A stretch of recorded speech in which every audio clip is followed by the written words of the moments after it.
मध्य प्रदेश का वो शहर जिसकी पहचान रातों रात बदलने की साजिश हुई।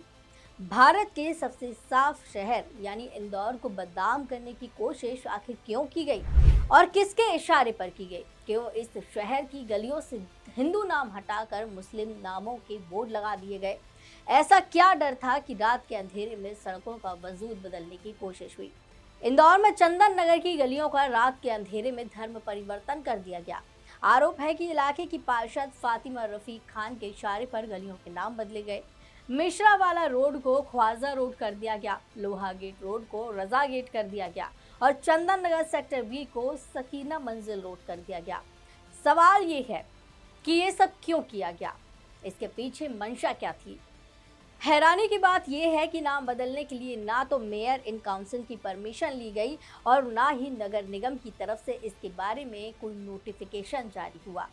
पार्षद साहिबा, ये बताइए कि आनन फानन में सड़कों के नाम क्यों बदल दिए गए? सड़कों के जो नाम दशकों से चले आ रहे थे उन्हें क्यों जबरन एक धर्म विशेष के नामों से बदला गया? आखिर किसकी परमिशन ली गई? सच ये है कि परमिशन ली ही नहीं गई। इतिहास में भारत के कई शहरों, गलियों, सड़कों के नाम बदले गए हैं, लेकिन वो सब कुछ सरकारी नोटिफिकेशन से हुआ। मगर पार्षद फातिमा साहिबा खुद ही नोटिफिकेशन बन गई। उन्होंने मान लिया कि पार्षद बन गई हैं तो सिस्टम अब उनकी जूती की नोक के नीचे है। वो जो चाहेंगी कर लेंगी, लेकिन सिस्टम ऐसे नहीं चलता। इस मामले में भी नहीं चला। जब ये मामला मीडिया और सोशल मीडिया के जरिए सामने आया तो भाजपा नेताओं ने कड़ी आपत्ति दर्ज कराई। खास करके पूर्व विधायक आकाश विजयवर्गीय और महापौर पुष्यमित्र भार्गव ने इसे असंवैधानिक बताया और तुरंत कार्रवाई की मांग की।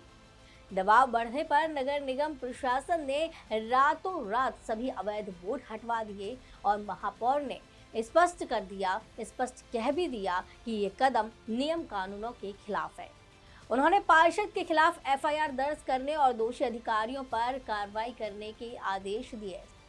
साथ ही एक 3 सदस्यीय जांच समिति गठित की गई जिसे 5 दिनों में रिपोर्ट सौंपने के निर्देश दिए गए। अब सवाल यह है कि फातिमा रफीक खान ने ऐसा क्यों किया? राजनीतिक विश्लेषकों का मानना है कि इसके पीछे मुख्य कारण वोट बैंक की मजबूती और स्थानीय स्तर पर त्वरित लोकप्रियता पाना था। चंदन नगर मुस्लिम बाहुल्य इलाका है और बोर्डों पर मुस्लिम संतों के नाम लिखवाकर पार्षद ने संदेश देने की कोशिश की कि उन्होंने मोहल्ले की पहचान को सड़कों पर दर्ज कराया है। ये सीधे सीधे अपने मतदाताओं को साधने और अपनी पकड़ को मजबूत करने की रणनीति थी। इसके अलावा निगम की प्रक्रिया लंबी होती है, इसलिए पार्षद ने बिना अनुमति काम करवाकर ये दिखाना चाहा कि वो काम कराने वाली नेता है। साथ ही इस मामले में वित्तीय गड़बड़ी की भी आशंका जताई जा रही है, क्योंकि बिना स्वीकृति लाखों का भुगतान पास होना एक बड़ी लापरवाही या फिर जानबूझकर की गई अनियमितता की तरफ इशारा करता है। भाजपा नेताओं का आरोप है कि ये सिर्फ बोर्ड लगाने का मामला नहीं, धार्मिक ध्रुवीकरण और पहचान की रणनीति का भी हिस्सा है।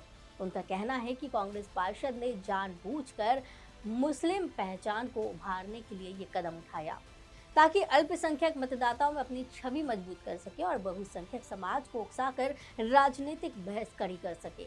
वहीं कांग्रेस नेताओं ने इसे पार्षद का व्यक्तिगत फैसला बताया है और कहा है कि इसमें पार्टी की कोई आधिकारिक भूमिका नहीं है। अब बड़ा सवाल ये है कि क्या इसमें किसी बड़े नेता का हाथ था?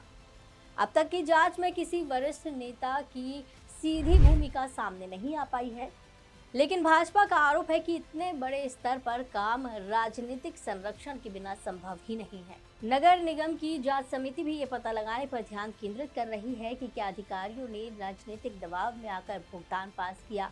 प्रारंभिक रिपोर्ट में उपयंत्री और कार्यपालक यंत्री की लापरवाही भी सामने आई है और संभावना जताई जा रही है कि रिपोर्ट आने के बाद कुछ अधिकारियों पर सख्ती से कार्रवाई की जा सकती है। इस पूरे मामले के राजनीतिक मायने भी गहरे हैं। भाजपा को एक बड़ा मुद्दा मिल गया है और वो इसे कांग्रेस की पहचान की राजनीति बताकर जनता के सामने पेश कर रही है। वहीं कांग्रेस के लिए ये स्थिति असहज है, क्योंकि एक तरफ पार्टी को अपनी पार्षद का बचाव करना पड़ रहा है और दूसरी तरफ इस घटना ने उसकी छवि को धूमिल करने की कोशिश की है। इसके अलावा ये मामला नगर निगम की साख पर भी चोट करता है, क्योंकि ये साफ नहीं है कि अधिकारियों ने बिना स्वीकृति भुगतान क्यों किया। आप देख रहे थे अनकोट मीडिया और मैं हूं आपके साथ आस्था।